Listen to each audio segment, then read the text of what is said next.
tiče Monaka i Fenera, ove godine rekli smo raste ta prednost, sada je najveći plus 4. James, kakav majstor James, ovo će biti koš. Bio je Hayes Davis, oba slobodna bacanja, James trica i ušla je.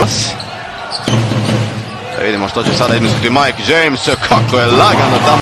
Što se tiče Monaka, zadnjih 5 utakmica, 2 pobjede i 3 poraza za njih. James, hoće li odmah rješavati sam? Naravno da hoće i odmah će. Još jedna kontra koju predvodi Mike James, naravno da će uzeti tricu i zabiti. Još jedna prilika za Monako da dođu do prednosti. Mike James na McCalluma, dosta težak. Eric McCallum također. Još jednom James protiv McCalluma, sada trica.